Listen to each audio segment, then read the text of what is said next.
അപ്പോൾ ഇന്നത്തെ എൻ്റെ വീഡിയോയിലേക്ക് എല്ലാവർക്കും സ്വാഗതം. അപ്പോൾ ഞാൻ ഇന്നിവിടെ ഉണ്ടാക്കാൻ പോകുന്നത് ഒരു മാങ്ങ പെരട്ടാണ്. അപ്പോൾ അതിന് വേണ്ടിയിട്ട് ഏകദേശം 1 കിലോ പോര മാങ്ങ കട്ട് ചെയ്തിട്ട് വന്നിട്ടുണ്ട്. അപ്പോൾ അത് കുറച്ച് വലിയ പീസായിട്ടാണ് കട്ട് ചെയ്തിട്ടുള്ളത്. അപ്പോൾ അത് കട്ട് ചെയ്തതിന് ശേഷം ഒരു 2 മണിക്കൂർ വെയിൽ കൊള്ളിച്ചിട്ട് കൊണ്ടുവന്നതാണ്. ഒന്ന് വാട്ടിയെടുക്കണം. നമ്മൾ കൂടുതൽ സമയം വെക്കണ്ട, ഒന്ന് വാടുന്നത് വരെ അങ്ങനെ വാട്ടിയെടുത്ത മാങ്ങയാണ്. അപ്പം ഇനി നമുക്കിനി അരപ്പിന് വേണ്ട സാധനം എന്തൊക്കെയാണെന്ന് നോക്കാം. അപ്പം നമുക്കതിന് ഒരു കടായി അടുപ്പത്ത് വെച്ചിട്ട് അതിലേക്ക് കുറച്ച് ഉലുവ, ഒരു 1.5 സ്പൂൺ അളവിലാണ് എടുത്തിട്ടുള്ളത്. പിന്നീട് നമുക്ക് അതേ അളവ് തന്നെ കടുക്,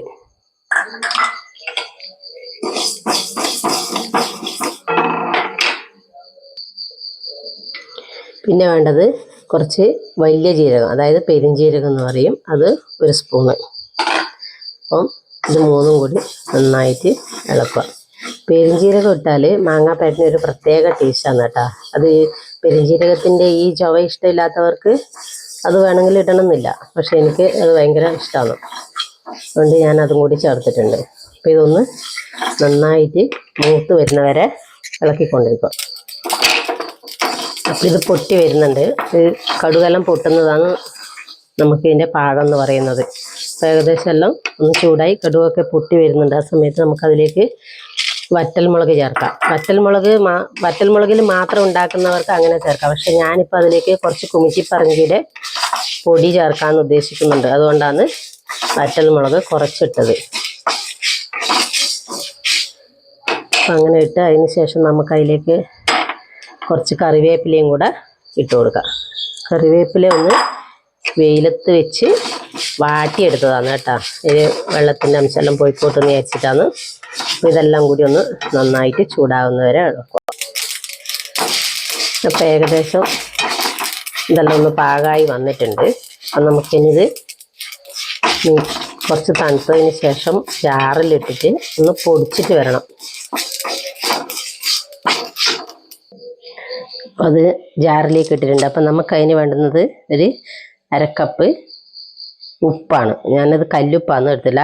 ഉപ്പും കൂടി നമുക്ക് ഇതിൻ്റെ കൂടെ ഇട്ടിട്ട് ഒന്ന് പൊടിച്ചെടുക്കാം. നല്ല നൈസായിട്ട് പൊടിക്കണ്ട, ഒരു തരിതരിപ്പോട് കൂടി വേണം പൊടിച്ചെടുക്കാൻ വേണ്ടിയിട്ട്. അപ്പം നമ്മളിതിനെ പൊടിച്ചെടുത്തിട്ടുണ്ട് കേട്ടോ. അത്ര നൈസല്ല, ഒരു തരിതരിപ്പോട് കൂടി പൊടിച്ചെടുത്തിട്ടുണ്ട്. അപ്പം അത് നമ്മൾ ഈ മാങ്ങയിലേക്ക് ഇട്ട് കൊടുക്കാം. പിന്നെ നമുക്ക് ആവശ്യത്തിനുള്ള മുളക് പൊടി,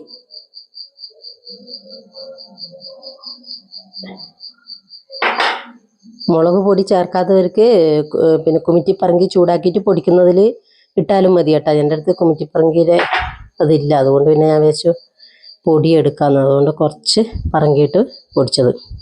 പിന്നെ നമുക്ക് വേണ്ടത് കായമാണ്. അപ്പോൾ കായവും കൂടി ആഡ് ചെയ്യാം.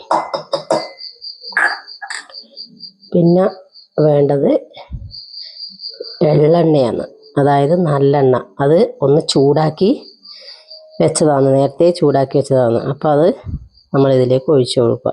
അപ്പോൾ ഞാനിതിൽ വിനാഗിരി ചേർക്കുന്നില്ല. വിനാഗിരി വേണ്ടവർക്ക് വിനാഗിരി ചേർക്കാവുന്നതാണ്. ഞാൻ വിനാഗിരി ഒഴിക്കാത്തത് കൊണ്ട് പിന്നെ കൂടുതൽ എണ്ണ ഒഴിച്ചിട്ടുണ്ട്. അപ്പം മാങ്ങയ്ക്ക് കുറച്ച് പുളിയുള്ള മാങ്ങയാണ്, അതുകൊണ്ട് തന്നെ വിനാഗിരി ഒഴിക്കുന്നില്ല. തീരെ പുളിയില്ലാത്ത മാങ്ങയാണ്, വിനാഗിരി വേണമെന്നുള്ളവർക്ക് വിനാഗിരി ഒഴിച്ചു കൊടുക്കാവുന്നതേ ഉള്ളൂ. അപ്പോൾ ഇത് നമ്മൾ ഇതിനെ നന്നായിട്ടൊന്ന് മിക്സ് ചെയ്ത് തരണം. ഇപ്പം ഇതിനെ നന്നായിട്ട് ഒന്ന് മിക്സ് ചെയ്യുക. എല്ലായിടത്തും അരപ്പെല്ലാം പിടിച്ച് ഉപ്പെല്ലാം ഒന്ന് പിടിക്കുന്നവരെ ഇളക്കിക്കൊണ്ടിരിക്കുക.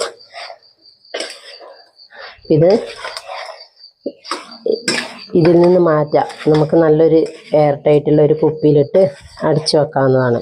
പക്ഷെ നമ്മളിതൊരു ദിവസം ഇതൊന്ന് ഇളക്കി കൊടുക്കണം. നമ്മളിനി പാത്രത്തിൽ വെച്ചിട്ടാണ് അടച്ചു വെക്കുന്നതെങ്കിൽ എല്ലാ ദിവസവും ഒന്ന് ഇങ്ങനെ ഇളക്കി വിട്ട് കൊടുക്കണം. നന്നായിട്ട് ഇതിൻ്റെ അരപ്പെല്ലാം മിക്സ് ആവാൻ വേണ്ടിയിട്ടാണ്. ഇപ്പോൾ നമുക്ക് എന്നിട്ടൊരു 3-ാമത്തെ ദിവസം ഉപയോഗിക്കാവുന്നതാണ്. അപ്പോഴത്തേക്കും ഇതിൻ്റെ അരപ്പെല്ലാം പിടിച്ചിട്ടുണ്ടാവും. അപ്പോൾ അതുവരെ നമ്മൾ 2 ദിവസം ഇതിങ്ങനെ ഇളക്കി കൊടുത്തുകൊണ്ടിരിക്കണം അടപ്പ് തുറന്നിട്ട്. ഇപ്പം നമ്മളുടെ നല്ല മാങ്ങ പെരട്ട് ഇവിടെ റെഡി ആയിട്ടുണ്ട്. എല്ലാവരും ഉണ്ടാക്കി നോക്കാം, നല്ല ടേസ്റ്റാണ് കേട്ടോ.